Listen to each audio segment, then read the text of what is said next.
ఇక పవన్ కళ్యాణ్ సినిమా ఇండస్ట్రీకి ఇచ్చిన వార్నింగ్ అయితే కలకలం రేపుతుంది. దీనిపైన మన డిబేట్ని కంటిన్యూ చేద్దాం. మనకు జూమ్లో అందుబాటులో ఉన్నారు సినీ విశ్లేషకులు, ప్రొడ్యూసర్, డైరెక్టర్ తిప్పినేని చిట్టిబాబు గారు. చిట్టిబాబు గారు, గుడ్ ఈవినింగ్ అండి.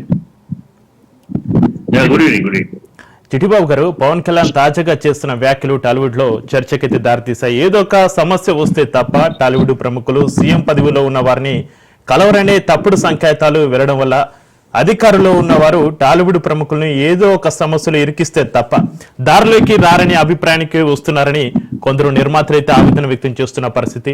ఇప్పుడు పవన్ కళ్యాణ్ వార్నింగ్ తర్వాత టాలీవుడ్ కి ఎలాంటి ప్రమాదం పొంచి ఉందని అంటారు? ఇప్పుడు పవన్ కళ్యాణ్ కొంచెం విద్యుత్ తోటి మాట్లాడాలి. ఇదే గతంలో కొడాలని అన్నాడు, మీరు ఎలా తెప్పించుకోవాలో నాకు తెలుసు అని చెప్పి అన్నాడని వీరావేశంతో మాట్లాడేది. ఇప్పుడు ఈయన చేస్తున్నది ఏంటి? ఈయన మాట్లాడుతుంటే కొడాలి నాని చేసినప్పుడు తప్పు అన్నప్పుడు ఈయన చేస్తే ఒప్పుకోవద్దా? ఈయన బ్లాక్ మెయిలింగ్ ఏంటి? అవసరం ఉన్నప్పుడు అందులో చంద్రబాబును కలవాలేదని ఈయన ఇచ్చించుకుంటాడు ఏంటంటే బాబు. చంద్రబాబు సీఎం, చంద్రబాబుకి ఇండస్ట్రీ తోటి అందరితోటి పరిచయాలు ఉన్నాయి. ఆయన కావాలంటే ఫోన్ చేసి నేరుగా పవన్ కళ్యాణ్ డిప్యూటీ సీఎం కదా, తన కలవాలని మాట్లాడలా ఆయన లెటర్ చదివాడు. చంద్రబాబును కలవలేదని ఈయన ఫీల్ అవుతున్నాడు.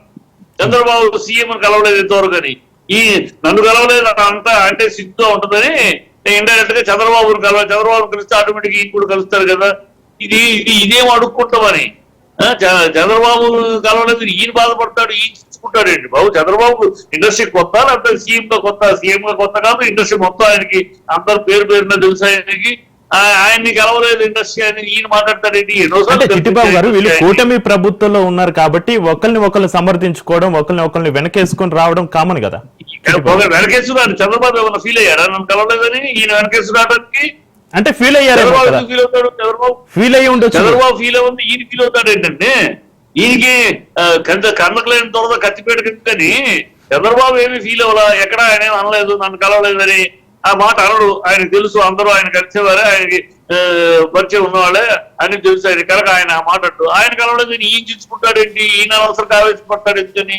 ఏమి కలవాల్సిన అవసరం వచ్చినప్పుడు కలుస్తారండి, కలిసినప్పుడు కలుస్తారు. ఈ కలవ అది రాజకీయ పార్టీలు కాదు. రాజకీయ పార్టీలు అంటే మీరు గెలిచారనుకనే మీ అభిమానులు, మీ వాళ్ళు ఓట్లు వేసిన వాళ్ళు ఓ సన్మానాలు చేస్తారు, అభిమానం చేస్తారు, అభివృద్ధి చేస్తారు, పూల పుష్పం చేస్తారు, ఇస్తారు. అది మీ రాజకీయం. మా సినిమా వాళ్ళకి వచ్చి మిమ్మల్ని రోజు కలిసి మాకు అవసరం పడి ఉన్నప్పుడు వస్తాం, అవసరం ఉన్నప్పుడు వస్తాం. మా సినిమా ఫీల్డ్ అందరూ అన్ని పార్టీలు వాళ్ళు ఉన్నారు, అన్ని రాజకీయ నాయకులు ఉన్నారు, అన్ని కులాలు ఉన్నాయి, అన్ని మతాలు ఉన్నాయి. కానీ సమస్య వచ్చినప్పుడు వస్తాము. అలాగే గతంలో వచ్చాము, ఇప్పుడు వస్తాం. ఎప్పుడు సంఘాలే వచ్చినాయి. సంఘాలతో పాటు పెద్ద తలకాయలు వచ్చినాయి. గతంలో సంఘాలతో పాటు దాసనారాయణరావు గారు, రామానాయుడు గారు, లేకపోతే ఎంఎస్ రెడ్డి గారు, లేదా డివిఎస్ రాజు గారు, అంతకుముందు డివిఎస్ గారు ఉండేవారు పెద్ద తలకాయలు. సంఘాలు ఎవరున్నా, ప్రెసిడెంట్లు ఎవరున్నా కూడా వాళ్ళతో పాటు వీళ్ళని తీసుకెళ్లేవారు పెద్ద తలకాయలు గౌరవంగా. ఆ పెద్ద తలకాయలు వెళ్ళిపోయినాక ఇప్పుడు ఏం చేస్తున్నారు? ఈ అసోసియేషన్ వాళ్ళతో పాటు కొంచెం నేమ్ అండ్ ఫేమ్ ఉన్న వాళ్ళని కూడా తీసుకెళ్తున్నారు. ఎప్పుడు సంఘాల యొక్క president, director association president, secretary, film chamber సెక్రటరీలు, ప్రెసిడెంట్లు, movie artist association president, secretary, producer council, వీళ్ళందరూ ఖచ్చితంగా ప్రతి మీటింగ్ లోనూ గవర్నమెంట్ కలిసి ప్రతి మీటింగ్ లోనూ ఉంటారు. వాళ్ళు లేకుండా ఇండివిజువల్ గా కలవడం. ఇండివిజువల్ గా అంటే వస్తారు, ఇండివిజువల్ గా వాళ్ళ సినిమాల కోసం వచ్చారు. గతంలో ఇండివిజువల్ గా వాళ్ళ సినిమాల ట్యాక్స్ కోసం వచ్చారు. ఇండివిజువల్ గా వచ్చేటప్పుడు వస్తారు. ఇండస్ట్రీ సమస్యగా వచ్చాడు. ఇది ఇండస్ట్రీ తీర్చగలిగే ఇండస్ట్రీ సమస్య. ఇది ప్రొడ్యూసర్స్ కి, డిస్ట్రిబ్యూటర్స్ కి, ఎగ్జిబ్యూటర్స్ కి మధ్య సమస్య. ముగ్గురు సమన్వయంగా చేసుకోవాలి. దీంట్లో గవర్నమెంట్ చేయగలిగేది ఏముంది? గవర్నమెంట్ ఎవరు శాసిస్తుంది? ప్రొడ్యూసర్ ఏమో నా డబ్బుకి రెంట్ నాకు పర్సంటేజ్ కావాలి అని గతంలో కోరుకున్నాడు. డిస్ట్రిబ్యూటర్ ఏమో షేరింగ్ అయితే బాగుంటుంది, ఎగ్జిబ్యూటర్ ఏమో షేరింగ్ అయితే బాగుంటుంది. మొన్నటి దాకా రెంటే అన్నారు, ఇప్పుడు షేరింగ్ అయితేనే బాగుంటుంది. ఈ షేరింగ్ కాదు, ఇది కాదు, పర్సంటేజే కావాలి అని 15 సంవత్సరాలుగా జరుగుతున్న పోరాటం ఇది చిన్న సినిమాలు. ఎందుకంటే చిన్న సినిమాలు ఈ పర్సంటేజ్ వస్తే బాగుపడేది చిన్న సినిమాలు ముందు. ఎందుకంటే పర్సంటేజ్ వస్తేనే రెంట్లు. ఇప్పుడేమవుతుంది, రెంట్లు థియేటర్లు ఏమో ఎగ్జిబిటర్ సమస్య ఏంటి? వాళ్ళు రేట్ మెయింటెనెన్స్ ఛార్జ్ పెరిగిపోయి దాంతో రెంట్ పెంచాల్సి వస్తారు. రెంట్ పెంచితే దాన్ని భరించే శక్తి పెద్ద సినిమాలు తప్పితే చిన్న సినిమాలకు ఉండట్లేదు.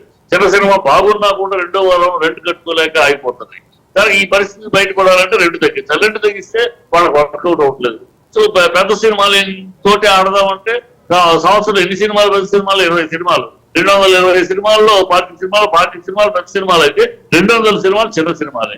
సో ఈ పెద్ద సినిమాల మీద ఆధారపడి ఎగ్జిబిటర్స్ బతికితే వాళ్ళకి వాళ్ళు చెప్పినట్టు ఆడాల్సి వస్తారు.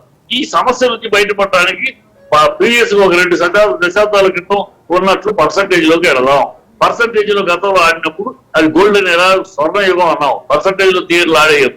అప్పుడేంటి, పెద్ద సినిమాలకి, పెద్ద హీరోల సినిమాలకి ఒక 10% ఎక్కువ ఇచ్చేవారు. 30, 40, 60 మామూలుగా అయితే వాళ్ళకి 40, 70 ఇచ్చేవారు. 30, 70 ఇచ్చారు. 70% వాళ్ళకి ఇచ్చేవారు పెద్ద సినిమాలకి. అట్లా ఏదో షేర్ చేసుకుని చేయాలి. ప్లాన్ జరుగుతుంది. ఎప్పటి నుంచో ఉన్న పోరాటం ఇది, ఇవాళ కొత్తగా పుట్టింది కాదు. రాజశేఖర రెడ్డి గారు సీఎం గా ఉన్నప్పుడు నేను చిన్న సినిమాల తరఫున కన్వీనర్ గా ఒక డెలిగేషన్ తోటి నేను కూడా మేము వెళ్ళడం జరిగింది. అలా ఎప్పుడు వెళ్తానే ఉన్నాం. చంద్రబాబు దగ్గరికి వెళ్ళాం, జగన్కి ఎవరికైనా కొత్త ఇండస్ట్రీకి వెళ్ళాం, తర్వాత స్మాల్ సినిమాల డెలిగేషన్కి వెళ్ళాం. ఏదో జరుగుతుంది. కానీ ఎప్పటికప్పుడు అది ఒక 2 అడుగులు ముందుకెళ్తే 4 అడుగులు వెనక్కి వచ్చింది. ఇవాళ అది జరుగుతుంది. ఇవాళ ఎగ్జిబిటర్స్ కూడా కలిసి కాబట్టి కొంచెం ముందుకు వెళ్తుందేమో ఎందుకంటే సార్ చిట్టిబాబు గారు ఒక నిమిషం ఎందుకంటే ఇక్కడ ఒక్కటి ముఖ్యమైన ఇండస్ట్రీని బతికిస్తున్నది ఆ 20 పెద్ద సినిమాలు కావు. మిగతా 200 సినిమాలే. ఆ 200 చిన్న సినిమాలే అందరికి ఫుడ్ పెడుతుంది. 24 క్రాఫ్ట్ వాళ్ళకి, makeup man, assistant makeup, light man, అందరికి ఫుడ్ పెడుతున్నది ఆ 200 సినిమాలే. ఈ పెద్ద సినిమాలు 20 కాదు, 20 సినిమాలు వాళ్ళ వరకు, వాళ్ళ యూనిట్ వరకే. మిగతా ఈ 200 మంది, 2 లక్షల మంది వర్కర్స్ వాళ్ళకి ఫుడ్ పెడుతుంది చిన్న సినిమాలే. చిన్న సినిమాలు బతికించుకుంటేనే ఇండస్ట్రీ బతుకుతుంది. ఇండస్ట్రీ బతికి అందరూ బతుకుతాం ఇది అనేది ఎప్పటి నుంచో ఉన్న వాక్యం. దానికి వాళ్ళు ఏదో కాకపోతే వీళ్ళు చేసి తప్పుల్లో ఏంటంటే అరవింద్ గారు అన్నట్టు మూసేస్తామనే అనౌన్స్మెంట్ ఎవరిని కన్సల్ట్ చేయకుండా వాళ్ళతో వాళ్ళు చేయటం కరెక్ట్ కాదు. వాళ్ళు ఆ మాట కరెక్ట్. అది వాళ్ళు ఆ మాట అనక్కం. ఈ సమస్యను పరిష్కరించాలి, కూర్చుంటాం, దాన్ని బట్టి తగు నిర్ణయం తీసుకుంటామంటే అది వేరుగా ఉండేది. అది వేరుగా అందులో ఇప్పుడు ఆ సినిమా కోసం ఆ సినిమా ఇంకా రిలీజ్ కూడా డేట్ ఫిక్స్ కాలేదండి. ఎప్పుడే అనగానే ఆ సినిమాకి అంటించేసేసి అది దానికోసమే అందరూ ప్రపంచం అంతా ఆ సినిమా కోసం, పవన్ కళ్యాణ్ కోసమే ప్రపంచం అంతా తిరుగుతున్నట్టు, పవన్ కళ్యాణ్ కేంద్రీకరిస్తున్నట్టు. ప్రజలే ఓట్లేసిన ప్రజలే వాళ్ళ పవన్ కళ్యాణ్ పట్టించుకోవట్లేదండి. ఇండస్ట్రీలో ఆయన మీద కేంద్రీకరించాల్సిన అవసరం ఎవరికి ఉంది? ఇవాళ ఆయన రిటర్న్ గిఫ్ట్ అని మాట్లాడాడు. రిటర్న్ గిఫ్ట్ ఆయన ప్రజలకు ఇవ్వాలి. ఆయనకి ఎవరో ఆయనకి ఇవ్వాలి. ఆయన నమ్మి, ఆయన ఆవేశాలు చెప్పే వాగ్దానాన్ని నమ్మి ప్రజలు ఓట్లేశారు. ఆ ప్రజలు ఓట్లేసడానికి ఒక్కదానికి ప్రజలకు ఇవ్వాలి రిటర్న్ గిఫ్ట్. అయ్యా అడుగుతున్నారు ప్రజలు. మళ్ళీ మీకు అవకాశం ఇస్తాను. నట్టికుమార్ ప్రొడ్యూసర్ గారు మనకు లైవ్ అందుబాటులో ఉన్నారు, ఫోన్ అందుబాటులో ఉన్నారు. చిట్టిబాబు గారు.